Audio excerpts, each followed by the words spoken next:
You may also know him as Motorbike Matt. He is a technologist and artist, and he is the host of BM Webcast, which is the live video broadcast at Burning Man. For this year, we collaborated on a virtual art installation project for the live cast that was viewed by hundreds of thousands of people around the world. So it was been really awesome experience working with Matt. And outside of Burning Man, he's a product guy with experience at companies like Roblox and Dolby. So please help me welcome Matt to the stage. Hey everybody, good afternoon. Let me just plug in my power here. I don't.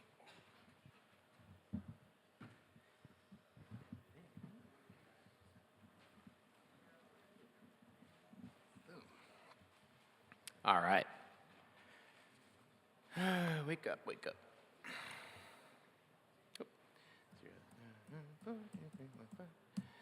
Okay.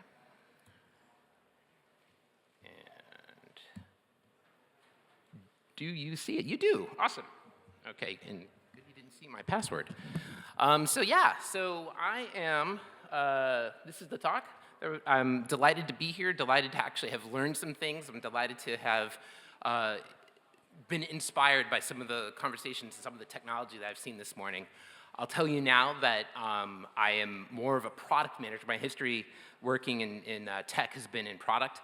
I am not a coder. I am not an expert in being able to speak fluently in the language of, especially the people early in the morning. The kinds of things that I've done throughout my life is help people be creative with technology. I started that product journey with NASA. I would help inspired engineers want to start companies using NASA technology, and for example, we helped put the first 3D printer on the International Space Station. That's me there taking photos there. Then right after NASA, I was recruited to go over to GoPro, where we were trying to get GoPros into space, but then it turned into GoPros capturing space. I went from how do we get GoPros and how would we get developers to hack them together to do something, to actually hacking them together internally so that we could create a 360 video and volumetric capture. So that was the beginning of the 3D video era for me. And then after that, I was working at Dolby Laboratories, where I was beginning to work with, if you've heard of Dolby Atmos, Dolby Cinema, what we were trying to do is compress that surround sound, the 3D object audio, to come out of video games on a phone. So that was a product that we called Dolby Atmos for mobile gaming. PUBG Mobile, Honor of Kings, that's a title in Asia and China. Very popular games that are using that right now. And then after that, I went over to Roblox, where I got onto the naughty list. I'm happy to say my former colleague, Frederick Umringer is here. He was an expert in audio and video. We worked together. But yeah, that was my job was to make audio APIs, help lead the engineering teams to create tools that would help Roblox developers make more immersive audio. But right now, what I'm doing, as I mentioned, I'm no longer at Roblox. Right now, I'm sort of like in this dual space. So I live in Dayton, Ohio, and I'm doing two things. One is I'm sort of like the founder in progress. I'm trying to vibe code an idea that I have that I would love to talk to you about outside of this talk. But it is something about how to make live video a little bit more interactive. And it's going to be something that I would like to test at Burning Man. I'll get into that actually at the end. And then the other part here is that I'm trying to really build community. So I actually just started a political action committee in Ohio to try to get people to be more attentive to the political situation that we're all surrounded by. But why I'm here is because I work with Burning Man. So I'm, as mentioned, the Burning Man, the producer of the webcast. I've been doing it since 2013. You'll see over here to the top right there, that's the studio that we have inside of a 20-foot steel container. I want to acknowledge my team. This is Andrew Ganzon and Danielle Zampino. We've been working together for about 6 to 10 years, in various years, sometimes skip and whatnot. But my first time on Playa was actually to bring out the Mars Rover art car, where what we were planning on doing was bringing video really close so that people at home could understand up close and personal instead of looking at the tower, looking at this far distant image. And then I was told, we're not allowed to do that because it was too close to people, because my predecessor, who was managing the webcast, he had really pushed the technology pretty far along, where he was giving control to everybody who could control it from home, and ended up giving a little too much control, where people were starting to look at maybe different outfits or lack of outfits. And so the org decided that that was not going to be an appropriate thing to do anymore. But because I had brought out this cool car with a group of people from JPL, some of them, I will say, were just laid off, the ability to have like a cool art and actually demonstrate respect for participants on the Playa was what convinced them to let us do it. Again, that was in 2013. 2014, I had a collaborator, and then from 2015 onward, it was all by myself. Now, what we broadcast normally is, like, for example, this is the view of the man, the most exciting part. This was broadcast on Live Peer, thanks to Eric and team. And this was our second year in a row doing it. And you can see how exciting, how wonderful, cool this is. Now, there's 80,000, or not 80, but there's probably, 60,000 people all around the man right now watching this happen. But there are plenty of people who cannot make it. Right? They cannot make it because of financial reasons or health reasons, which is a big one. Or maybe they just have gone for like 20 years and they want to take a break. And so what they do is they want to see and experience these kinds of, either they want to learn about what Burning Man's about, or they want to experience something that they can never, or maybe they had once before but just can't make it anymore. But the reality is that a lot of the webcast kind of looks like this. We have pretty dusty days, and it's pretty flat, and we do have, there's interesting things, but we get lots of weather, and you've heard in the past couple years, we've had dust and rain and things like that. And so what we are been trying to figure out is like, how do we make this a little bit more interesting, a little bit more special? And before I get to that, let me actually just highlight something here. We have a global audience. This audience is, these are little pins that people voluntarily put in. Some of them were verified with IP addresses. This is from a few years back. But I mean, you can see, I'm not so sure about on a boat in the middle of the Pacific, but we definitely have a lot of people worldwide who are interested in watching the burn on the webcast. And so, but here's the thing. Burning Man's not really about watching. Oops, that's actually out of order. The Burning Man is about participation, right? And so the joke is that there's no spectators, right?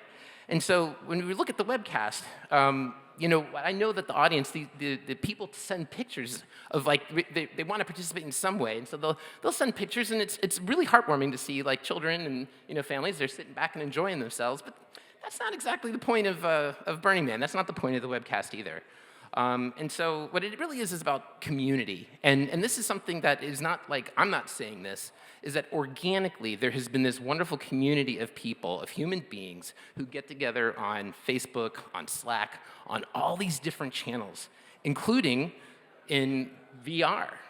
Burn 2 actually is Second Life, and that had been around and funded by one of the founders of Burning Man many years ago, and they've been burning, I think it's like almost 20 years now. And then BRC VR came out. It was on AltSpace originally, and now it's spun out its own independent effort. And they are a camp. They're actually a camp, and they have real photorealistic, or volumetric, actually, captures of art on the Playa that you can re-experience. And so, but that's, VR is not for everybody. The way that people interact with the webcast and have for years now is that they actually go around and they take screen caps. And they see these moments that inspire them. And then they go through and they just share them. And they share them on social media. They share them with their friends. There's a Slack channel with nothing but pictures that people are just sharing along.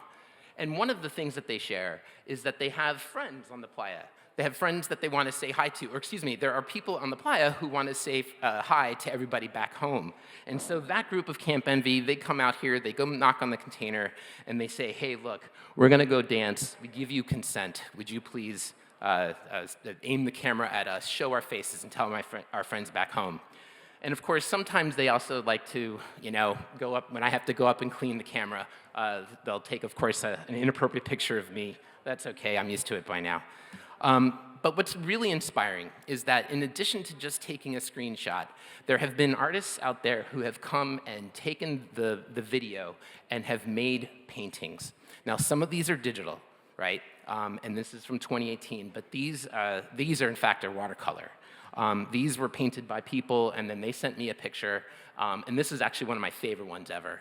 And so this was actually by a child who painted this with his parent and his dad. And I think that was what stirred me, and it's like, how do we enhance remote participation on the playa?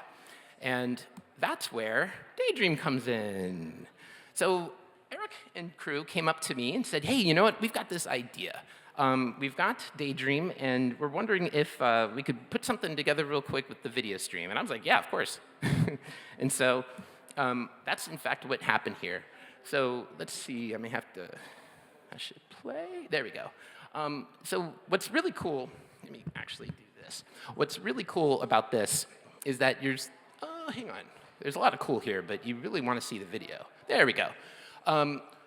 This is the live feed. It's a reduced resolution live feed, obviously because of processing and bandwidth. And what you're seeing is just the transformation happening in real time. But what's really, really cool, the part that actually I like the most, is that participants are able to vote. So the idea here was that there was a limited number of prompts, and I think Ryan and crew helped make this, but the point is that there's a limited number of prompts because we don't want to have an open access to all the prompts in the world, but really give a sense of voting, a sense of community participation, maybe even competition, to see what would be the next option on the screen. And so I have a few more here. Wow, that really came out nice on this big screen. I need one of these for the burn. But yeah, so you can see this is that kind of, boring look, right? But that's actually far more interesting. And one of the jokes that I heard people say is like, who needs LSD when there's an app for that? So, and yet here's another one, again, kind of boring, but far more interesting, far more engaging. And you can see the numbers down there. There were a good number of people viewing, and I think it's actually much higher than that throughout the week. But the opportunity here for getting people to actually, take a minute and pause it was super exciting. A lot of people were so happy to see this. And a lot of people were not. And that was something that I want to share. And I was like, I want to make sure that people understand that there are issues with the perception of AI in the public, and especially with the Burning Man community, because they have strong attitudes about art and strong attitudes about participation. And so, I receive a lot of messages during the burn. And I just want to share some of them with you that I get. So yeah, I get that one every year. I'm not sure if it's a joke or not, but it's always a different person or 5 or 10. But anyway, but I really want to kind of have everybody take this to heart. I'm not trying to be a downer. What I'm trying to explain is the perception that other people have about what we presented. Okay, and it's not always true, but take a read. It says, I'm not into AI graphics and hope we don't spend a time talking about it. I was super excited to show this off, but I got a couple notes along those lines. This one too, whoa, you can't read it. I don't know if you can see it or not, but it's like, why is the AI covered? And it wasn't. There was just another view, they missed it, but they got bothered because it's like, I don't want to watch cartoons, right? So I was like, wait a minute, how is this, I was so excited about it and I was missing the point. And then the last thing is just like, oh my God, this AI crap we know we're playing with, but is a bit higher. You can't really read this. The point is that somebody on Facebook posted a beautiful, do I have it? I might even have it still open. Let's see here, this thing. Can you, let's see, I think I actually have to stop projecting my presentation. Let's see, do we have time? Yeah, I've got time. Let's do this. And then we're gonna go ahead and switch back. Yeah, this here, isn't that cool? That's amazing. But there were so many people were complaining to me when they saw this. And I'm like, wow, what's going on? Now, this is a minority of people that I really want to highlight. This isn't something that it was the majority. But I do want to highlight this one exchange that I did have. And that is, it's maybe fun off playa, but when BRC doesn't need or is better by it. right? And my response really is that it's here, or we are all aging out. Those of us who go to the playa, we're aging out, right? And the age distribution, when you see the average age distribution of people on playa, we're all getting older and we ain't coming back, right? And our knees are going out and we can't sleep there anymore and whatnot. But the thing is that my response here, I'm in a position where I have to be mindful of the future, and experimentation is the only way I know how to do it. And so that's something I really want everybody to just recognize, is that I am communicating with thousands of people, sometimes one-on-one, oftentimes on a microphone, and I'm having to explain this to them. And these people it's a significant population of the planet, significant population. I'm gonna use this as a proxy, just something to take home and think about. The yellow regions here represent about 50% GDP of the United States, okay? So all of these areas, maybe Kern County's not making all the tech, right? But the point here is that this is where 50%, I'm using this as a proxy of people who understand technology really, really well. This is the distribution by county of where everybody lives, okay? And so I want just to take home message here is that although we are super excited about all the things that we like, I promise you there are tens of millions of people out there, and I mean that, tens of millions of people in this country who don't exactly understand what we're talking about, don't understand the tech. And so what we need to do is just be responsible and make it and show them how exciting it is. And that's why I'm here, and that's what I plan on doing with Burning Man. And so the last thing I want to just share is that I have a wish list of things that are going to be so cool, okay, that I know will excite the Burning Man community. The first thing I would love to see is the ability to just keep the artwork, but get rid of the playa, get rid of the sky, get rid of the dust even, because that way you get to continue to see the artwork on the playa and you can see it interact with the background.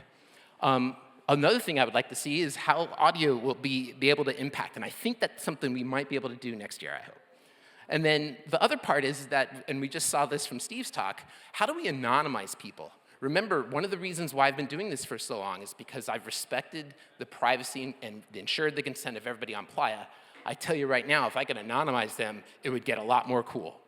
And then last but not least, or not second to last but not least, I just want everybody to know that we just need to make sure that you're doing our best to explain, to educate, and ensure that we're empathetic to the people that are using these tools, okay?